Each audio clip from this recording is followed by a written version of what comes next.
Queridos amigos, que alegria iniciar esse projeto que nós estamos em andamento com as obras de André Luiz. O projeto se chama Estudando as Obras de André Luiz, o livro Entre a Terra e o Céu.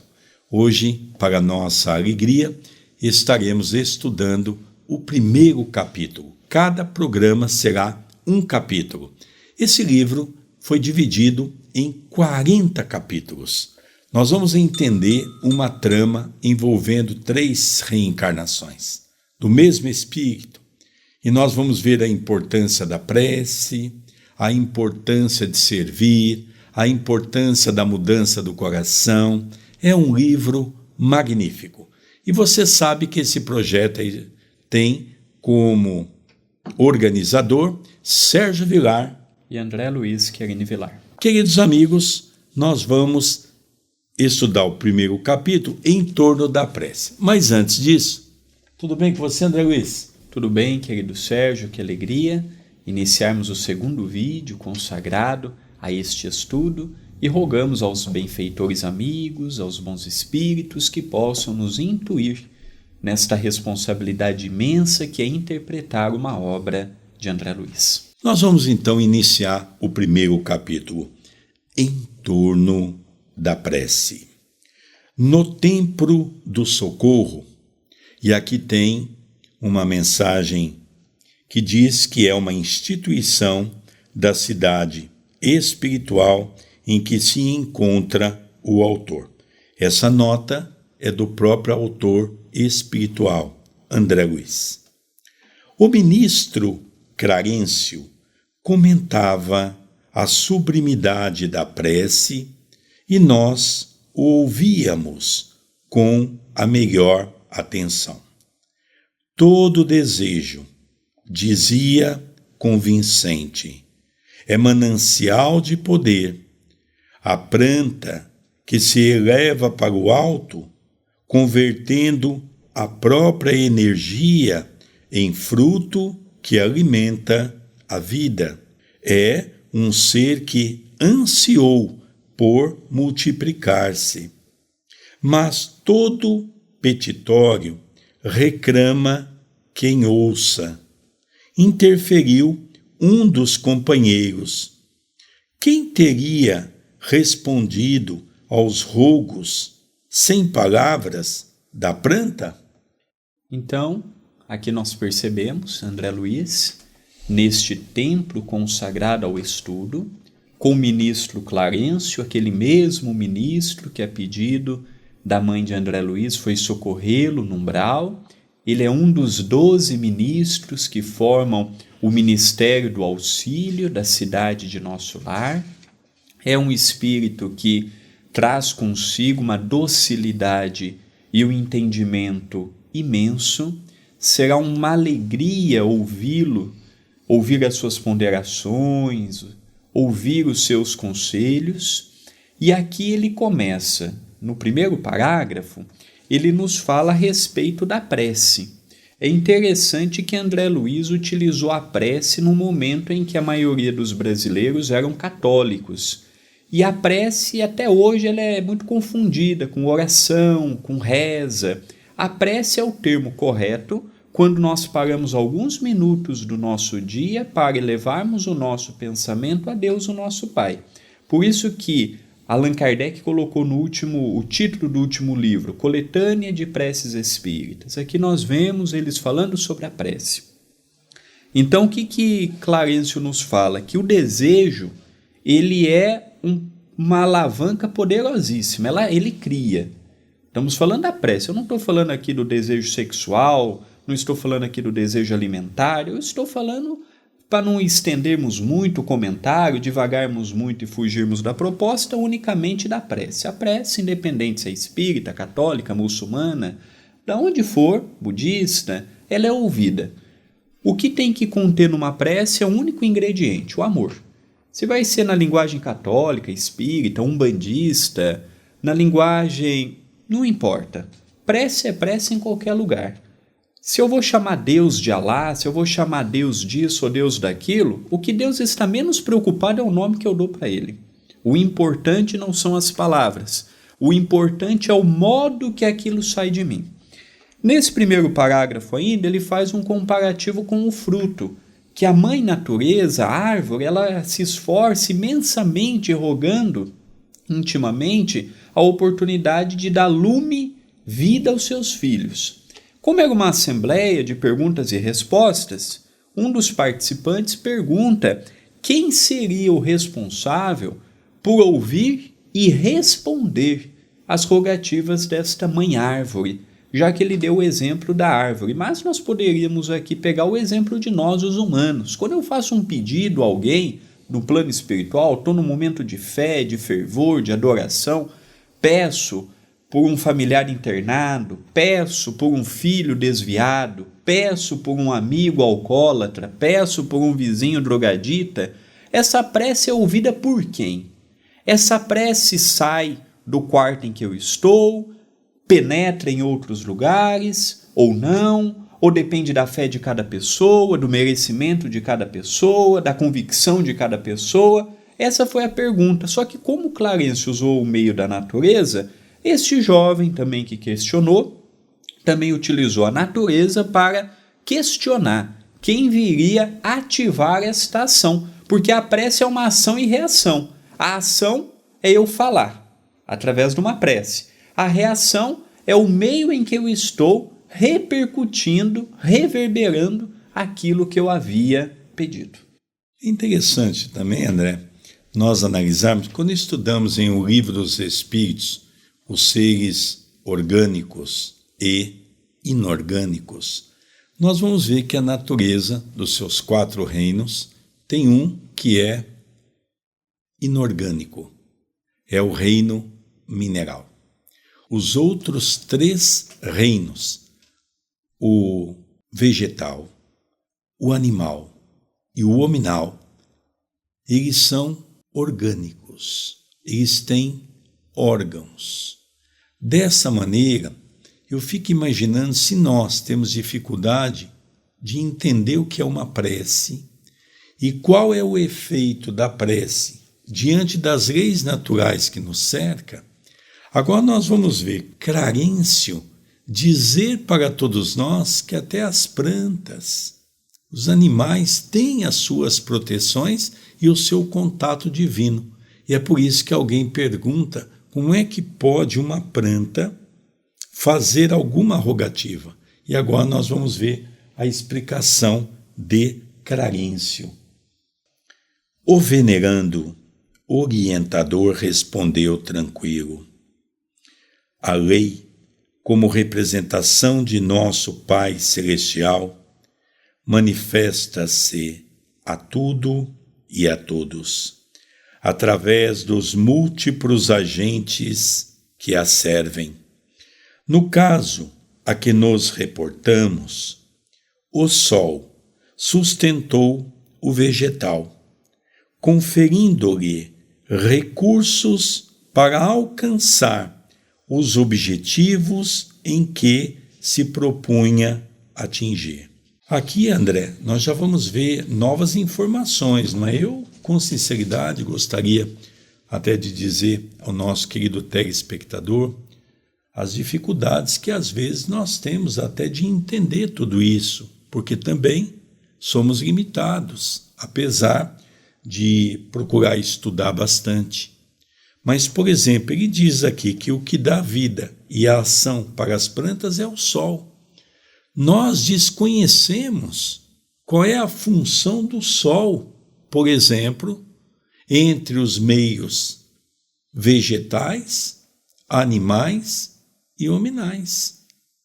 Então nós percebemos que quando ele fala que o sol é exatamente quem traz a sustentação para os vegetais, por exemplo, nós ficamos aqui pensando como é que pode, de que forma se opera.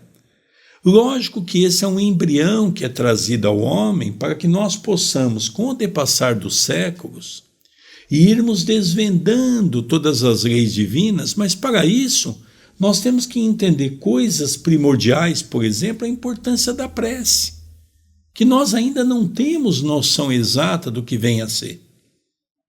Então aqui nós começamos a entender, como ele diz, o sol sustentou o vegetal. Olha que coisa linda! Mas como é essa sustentação, ainda falta para nós compreendermos um pouco melhor diante da ciência humana.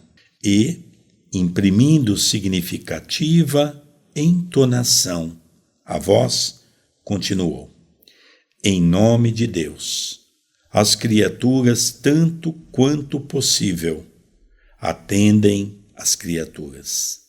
Assim como possuímos em eletricidade os transformadores de energia para o adequado aproveitamento da força, temos igualmente em todos os domínios do universo os transformadores da bênção, do socorro, do esclarecimento. As correntes centrais da vida partem do Todo-Poderoso e descem ao fluxo, transubstanciadas de maneira infinita. Da luz suprema à treva total e vice-versa. Temos o fluxo e o refluxo do sopro do Criador, através de seres incontáveis, escalonados em todos os tons do instinto, da inteligência, da razão, da humanidade e da angelitude, que modificam a energia divina, de acordo com a graduação do trabalho evolutivo, no meio em que se encontram. Cada degrau da vida está superlotado por milhões de criaturas. O caminho da ascensão espiritual é bem aquela escada milagrosa da visão de Jacó, que passava pela terra e se perdia nos céus. A prece, qualquer que ela seja, é ação provocando a reação que lhe corresponde, conforme a sua natureza, paira na região em que foi emitida ou eleva-se mais ou menos, recebendo a resposta imediata ou remota, segundo as finalidades a que se destina. Desejos banais encontram realização próxima na própria esfera em que surgem. Impulsos de expressão algo mais nobre são amparados pelas almas que se enobreceram. Ideais e petições de significação profunda na imortalidade remontam às alturas. Aqui nós vemos Clarencio, ele começando pronunciando Deus. Então ele já começa dizendo que em nome de Deus, as criaturas, tanto quanto possível, atendem as criaturas. Então vejamos bem, quando nós falamos assim, Deus, nosso Pai, nós deveríamos até evitar falar tanto de Deus, falar tanto o nome de Jesus. Nós devemos falar Deus e Jesus em casos específicos. Nós banalizamos o nome de Deus. Nós banalizamos o nome de Jesus. Tudo é Jesus, tudo é Maria, tudo é Deus. Está errado. Interessante, André, que nos 10 mandamentos, um deles é não falar o nome de Deus em vão. Exato. Então nós temos que falar generosos amigos espirituais, arautos da paz, ministros da paz, em nome de Jesus, que eu sei que vocês trabalham, me auxiliam, e usarmos o nome dessas entidades veneráveis apenas e tão somente nos momentos que realmente nós nos vemos necessitados. Não tudo Jesus, tudo Deus. É interessante, André, eu gostaria só de fazer uma colocação Nós vemos isso muito com os jogadores de futebol, não é? Uma coisa que fica até estranho, porque os evangélicos, de uma certa maneira, eles exaltam tanto Deus, quer dizer, eu fiz o gol porque Deus quis, não é? Ora, mas do outro lado tem um goleiro também que vai dizer, mas Deus queria que eu defendesse. Quer dizer, o André tem razão, quando nós precisamos entender essa colocação do nome de Deus em vão. Há poucos anos atrás, André, todos nós vamos nos lembrar também, como estamos falando da figura de Deus, aquele grupo de pessoas em Brasília que receberam uma comissão, ou seja, uma propina, ou seja, dinheiro roubado. Um deles, iluminado, disse, olha, vamos então aqui todos nos reunir, pegaram na mão um do outro e antes de dividir aquele dinheiro sujo, eles fizeram a oração do Pai Nosso. Então, André, você tem razão, quando nós precisamos entender, não é, qual é o posicionamento que nós devemos ter mediante ao Criador. Então nós vemos que as criaturas socorrem as próprias criaturas. Aí nós vemos um pouco mais adiante, quando ele nos fala que, como são as criaturas que socorrem as criaturas, o influxo, tudo parte de Deus. É interessante que os hindus dizem que nós vivemos no pensamento de Deus, e é real. Deus, ele é o criador de todo o universo, elegendo para cada planeta, para cada sistema, para cada nebulosa, o seu representante, a qual nós temos a felicidade de termos Jesus de Nazaré. Então, tudo parte, os influxos, parte de Deus, o nosso Pai. E aqui ele nos fala que a prece, quando ela é feita, ela gera um pedido. Quando é um pedido material, um pedido descabido da atenção dos bons espíritos, elas são ouvidas por espíritos terra-terra, espíritos que vibram aquela mesma faixa evolutiva. Eu não digo nem obsessores, mas espíritos mal intencionados, espíritos brejeiros, espíritos que não têm grandes ascensões à moralidade. Então é aquele pedido da matéria, é o pedido para ter o dinheiro para pagar a conta no final do mês. Em vez da pessoa diminuir a conta, pede para Deus colocar o dinheiro para pagar, sendo que é a pessoa que pagou o cartão nas compras que fez. E quando o pedido é sublimado, como nós veremos hoje, o caso da prece refratária, ela corta o espaço e ela atinge regiões sublimadas. Então a prece de Jesus dizia assim, eu e o Pai somos um só, e realmente eram, mantendo a individualidade de cada um, mas o pensamento de Jesus conseguia estar em sintonia com o pensamento de Deus. O pensamento de Chico Xavier conseguia estar ligado às regiões crísticas, e assim um dia nós também conseguiremos.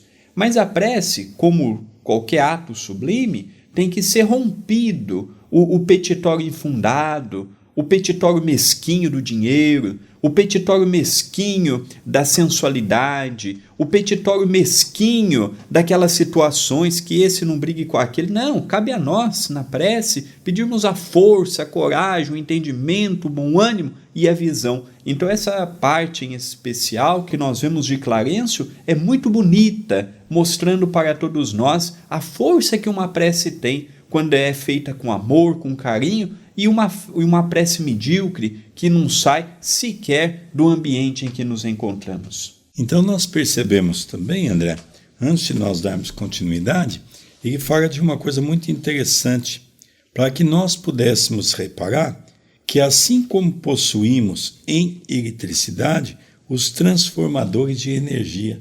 Eu acho esse exemplo, André, tão fantástico.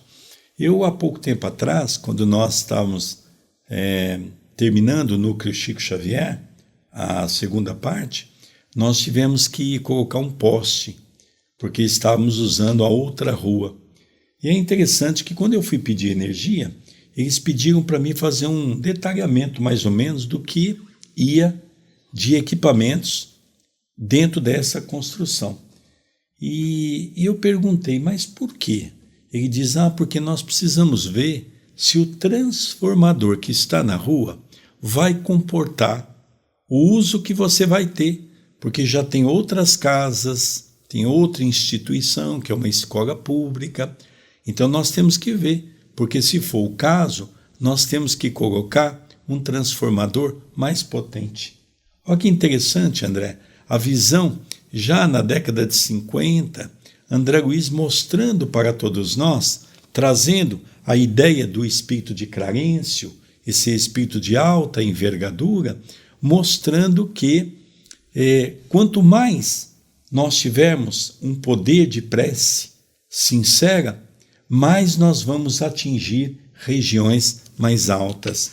Dando continuidade na leitura, o mentor generoso fez pequeno intervalo, como a dar-nos tempo para refletir, e acentuou: cada prece, tanto quanto cada emissão de força, se caracteriza por determinado potencial de frequência e todos estamos cercados por inteligências capazes de sintonizar com o nosso apelo.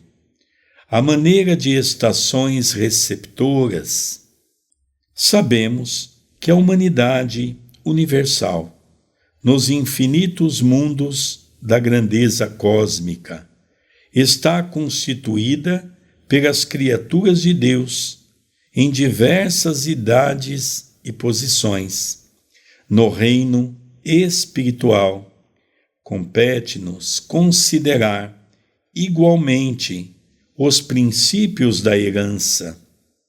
Cada consciência, à medida que se aperfeiçoa e se santifica, aprimora em si qualidades do Pai Celestial, harmonizando-se gradativamente com a lei. Quanto mais elevada a percentagem dessas qualidades num espírito, mais amplo é o seu poder de cooperar na execução do plano divino, respondendo às solicitações da vida, em nome de Deus, que nos criou a todos para o infinito amor e para a infinita sabedoria. Então, nós percebemos que o mentor amigo diz que para cada prece existe um espírito correspondente no seu auxílio. Se é uma prece elevada, naturalmente é ouvida por benfeitores. Se é uma prece limitada a situações corriqueiras do dia a dia, naturalmente será ouvida por espíritos do mesmo diapasão do pedido que está sendo feito. Nos fala também que o nosso apelo ele não fica esparso. O problema é que às vezes pedimos coisas que naquele momento nós não temos condições para receber.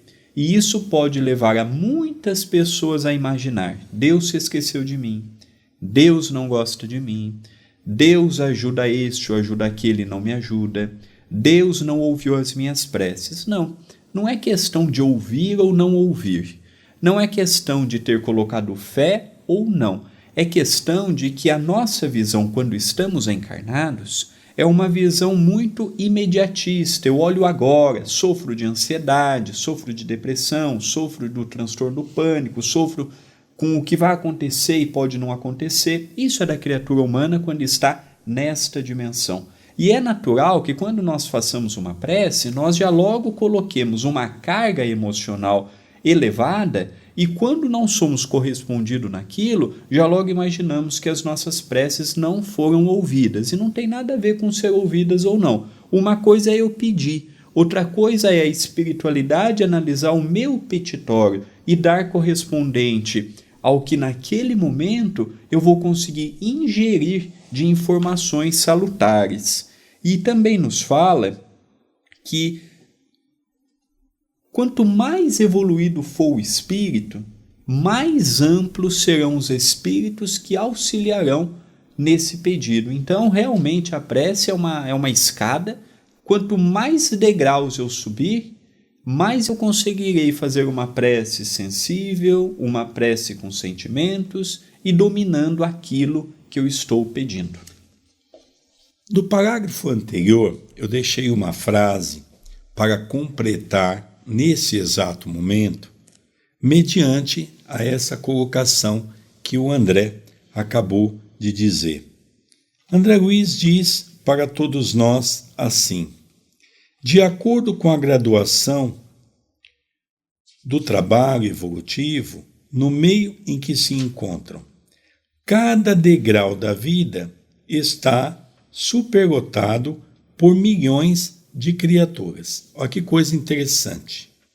O caminho da ascensão espiritual é bem aquela escada milagrosa da visão de Jacó. Então, qual que é a visão de Jacó?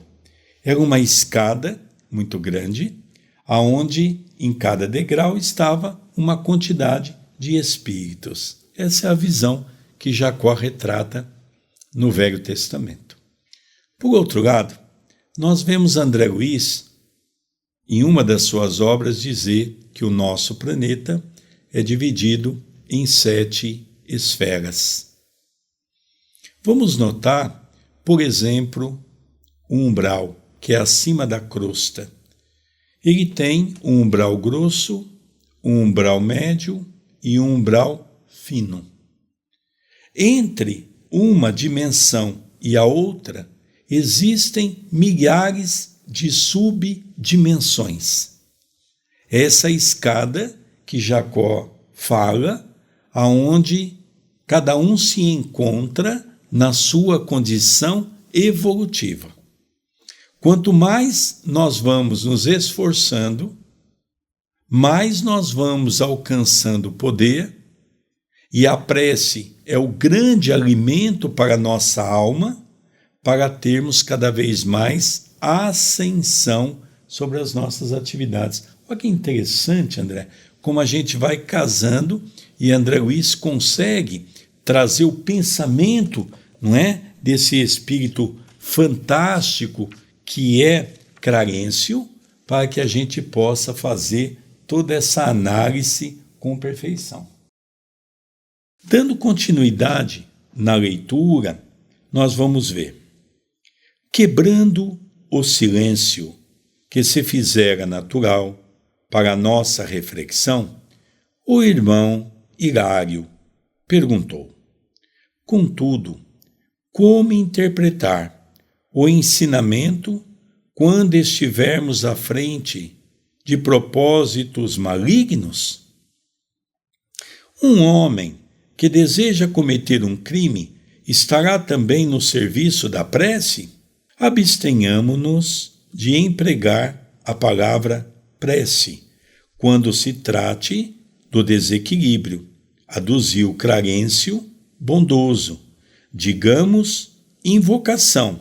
Então aqui nós vamos comentar rapidamente, porque o grande ensinamento de Clarencio vem agora. Então a pergunta de Hilário Silva, que eu comentei no vídeo passado, que esse espírito apresentaria a partir deste livro, também foi médico na Terra e dá a entender que foi amigo de André Luiz quando ambos estavam encarnados. Aqui nós vamos perceber que Hilário Silva, que também utilizou um pseudônimo, e tem outras obras pelas mãos do Chico, pelas mãos de Valdo Vieira, desse espírito. Aqui ele pergunta como interpretar o ensinamento quando o propósito é maligno. Se um homem que deseja cometer um crime estará também a serviço da prece. O que Clarencio orienta? Que, nesse sentido, nós não podemos utilizar a palavra prece, porque ela estaria sendo mal empregada. Olha, um espírito sábio já mostrando o significado das palavras. Aqui, às vezes, nós confundimos o significado. Então, o que Clarencio disse? Para abster-nos de empregar a palavra prece quando se trata do desequilíbrio. A maioria das pessoas encarnadas, a qual nós também nos encontramos, nós ainda não sabemos fazer prece. A verdade é essa, pelo nosso desequilíbrio.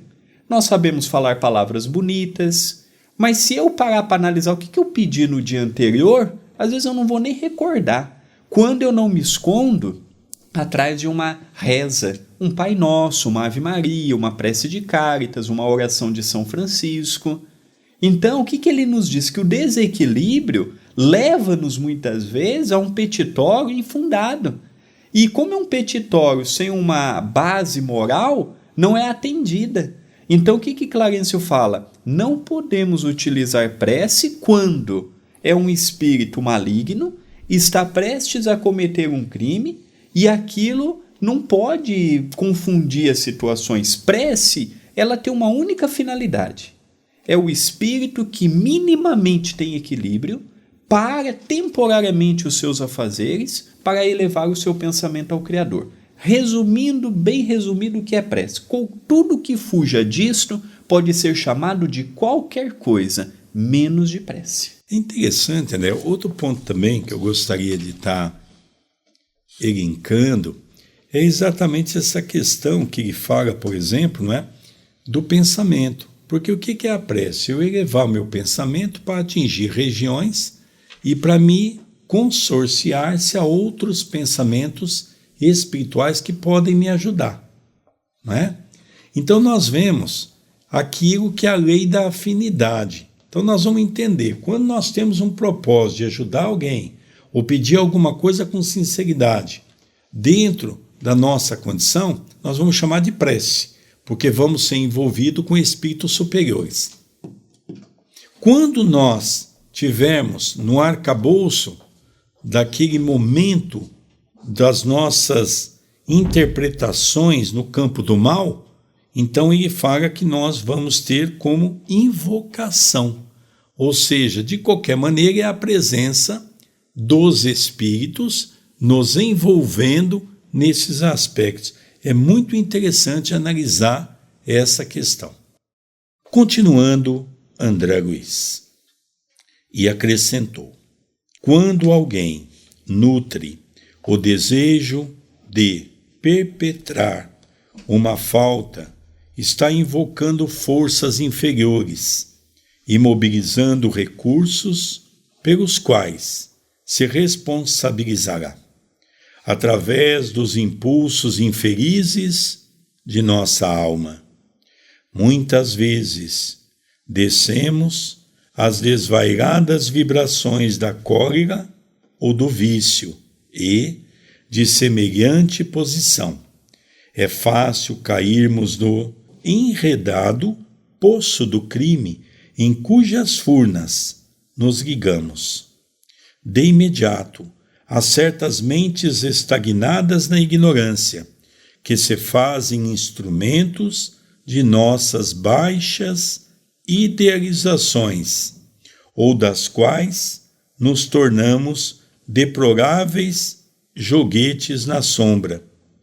Todas as nossas aspirações movimentam energias para o bem ou para o mal.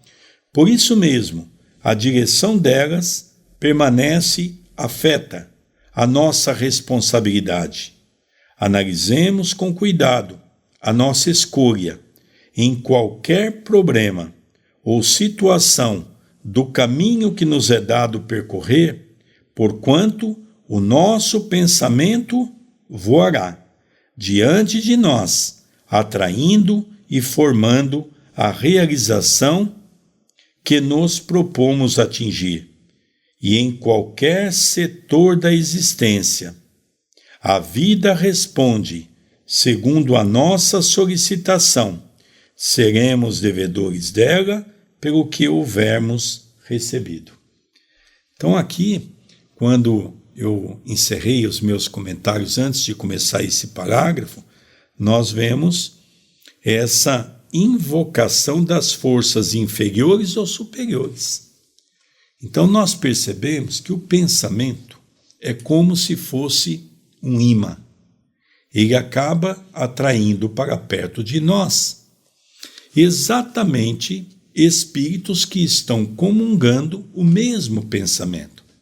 É o que nós chamamos de afinidade, é o que nós chamamos de ação e reação.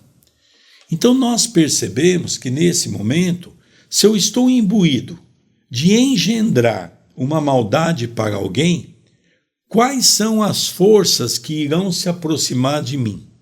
Logicamente, o chamado às forças inferiores.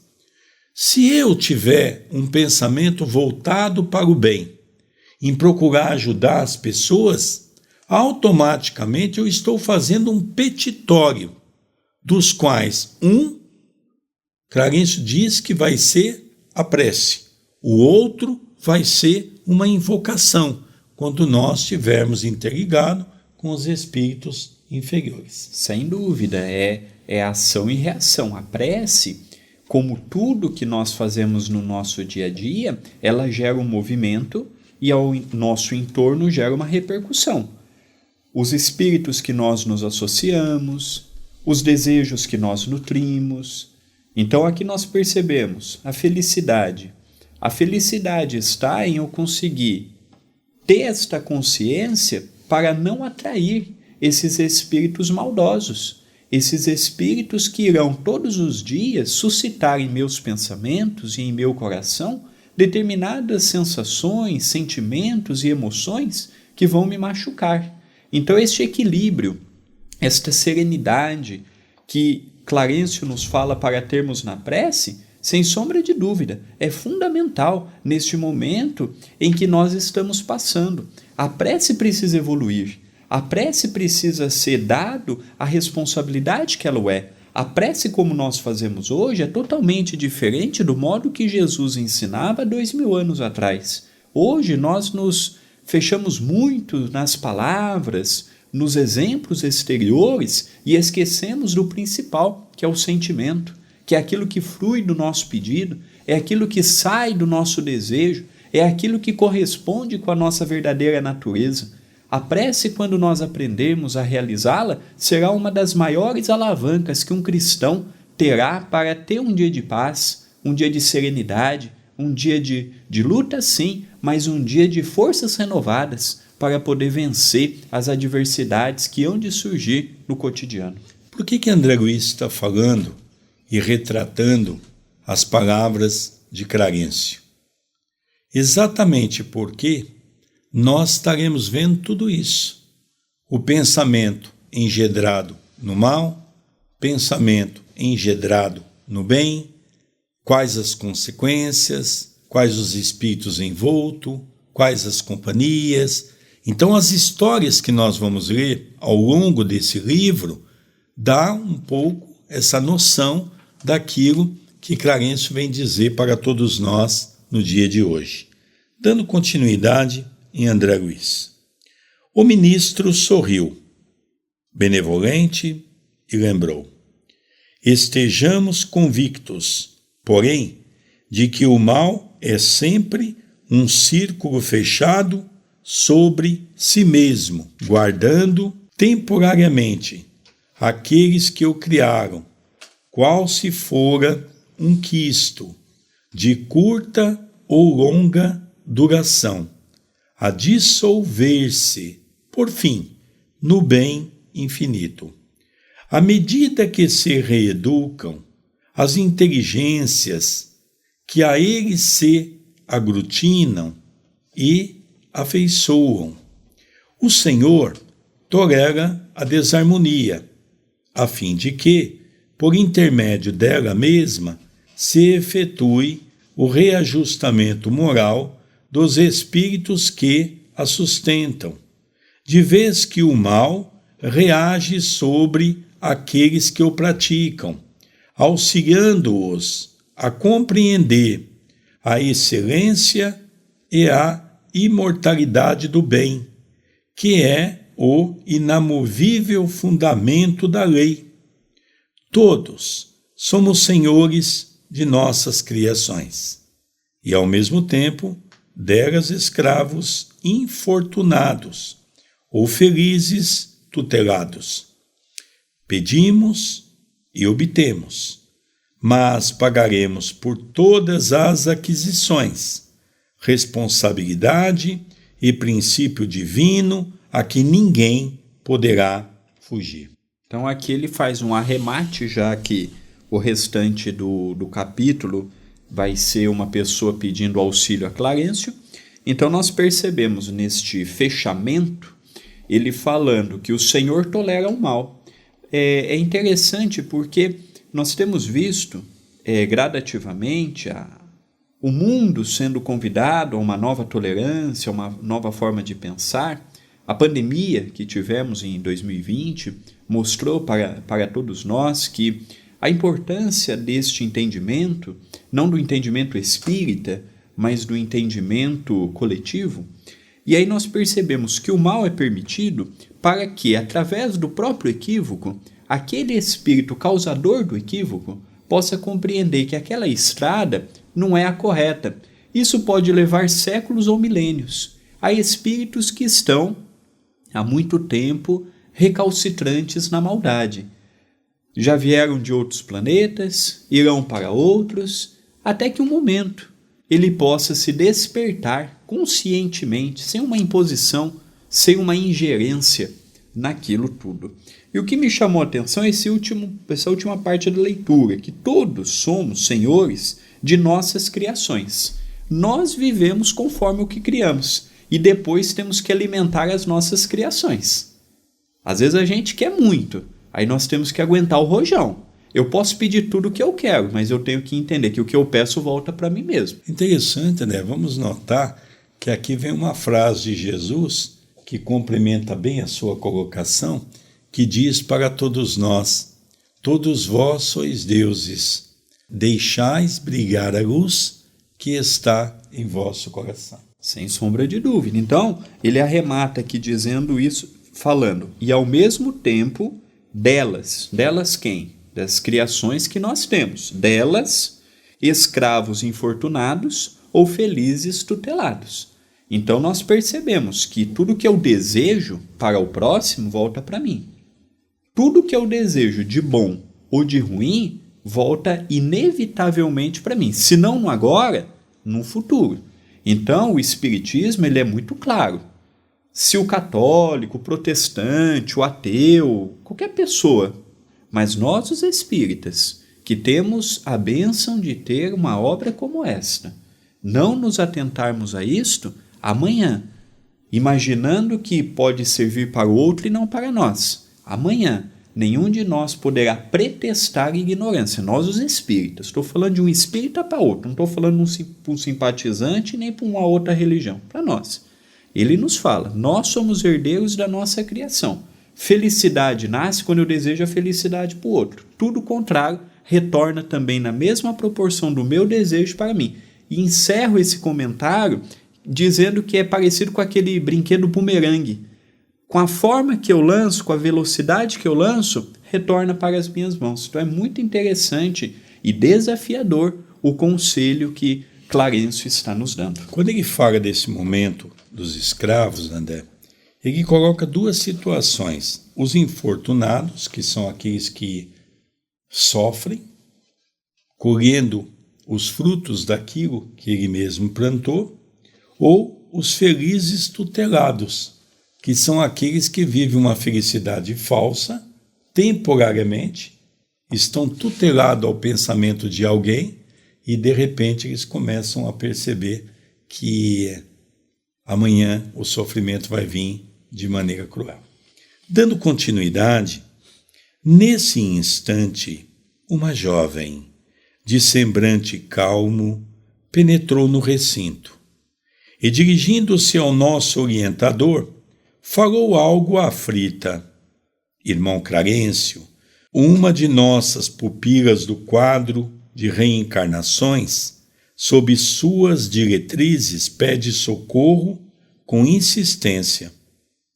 É um apelo individual urgente? Indagou o ministro preocupado. É assunto inquietante, mas numa prece refratada. O prestimoso instrutor convidou-nos a acompanhá-lo e seguimos-lo atentamente. Então nós estamos chegando ao fim da leitura do primeiro capítulo, um capítulo em que girou em torno da prece. Como o vídeo fica à disposição aqui no YouTube, assistam mais vezes, compartilhem. Agora nós vamos ver a partir do próximo capítulo, Clarencio indo em torno desta prece refratada. Aí nós vamos ver o que é uma prece refratada. Às vezes a gente pensa, a prece é tudo igual. Não, prece é igual o amor, a caridade, o perdão, é uma escada com vários degraus. E deixar bem claro para todos que nos estão assistindo neste momento que eu e o nosso querido Sérgio, nós estamos dando o nosso melhor, mas ainda temos um português falho, ainda temos interpretações que naturalmente estão sendo melhoradas diariamente com a tentativa da vivência do Evangelho e com o estudo do Espiritismo. Não vejam na gente pessoas que têm um conhecimento absoluto. Nós estamos aqui com muito esforço, dando o nosso melhor para você que acompanha a TV A Caminho da Luz. Eu gostaria também de fazer uma finalização desse capítulo que julgo ser importante, não é? Eu vejo muitas pessoas dizerem, eu converso com Deus, eu converso com Jesus. Eu gostaria de dizer que está na hora de nós termos uma compreensão no movimento espírita mais apurada de tudo isso. No primeiro momento, nós conversamos com o nosso anjo da guarda, o nosso poder mental é muito pequeno. Conforme nós vamos tendo a reforma íntima, as mudanças morais, nós vamos ampliando dentro dessa amplitude que Clarencio vem nos trazer nesse estudo sobre a prece e vamos atingindo esferas mais altas, até alcançarmos a ideia do que vem a ser uma prece refratada, que até então nós nunca havíamos ouvido essa terminologia, que é quando nós temos aqueles espíritos que velam por nós e conseguimos atingir as barreiras do tempo e espaço e alcançar esses espíritos aonde eles estão, exatamente pelo pensamento. Então nós vamos agora nos adentrar ao longo desse livro, nesse momento tão importante, e o próximo capítulo você vai entender claramente o que é uma prece refratada. E como era dirigido para um espírito que estava em perturbação, essa prece chegou até o nosso ministro Clarencio. Então ela foi refratada, ela foi desviada da sua finalidade, porque era uma filha pedindo a intercessão da mãe, só que a mãe estava sem condição de se ajudar, quanto mais ajudar naquela situação. Então fiquem atentos ao próximo vídeo. Ao encerrarmos o nosso programa, fica aqui o nosso WhatsApp, 19 997 78 2794, e também você pode nos seguir no Telegram. Nós temos um canal que se intitula Divulgando Espiritismo. Deixe o seu like, comente aqui no vídeo ou no chat, habilite as notificações, compartilhe e seja membro do canal. Estará ajudando nas atividades do CEPAC, Centro Espírita Perdão, Amor e Caridade. Queridos amigos, nós vamos encerrando esse belíssimo programa, que é um projeto que tem como nome Estudando as Obras de André Luiz, o livro Entre a Terra e o Céu, das mãos abençoadas de Chico Xavier, pelo Espírito de André Luiz. Um beijo no seu coração e até o próximo programa. Até o nosso próximo programa.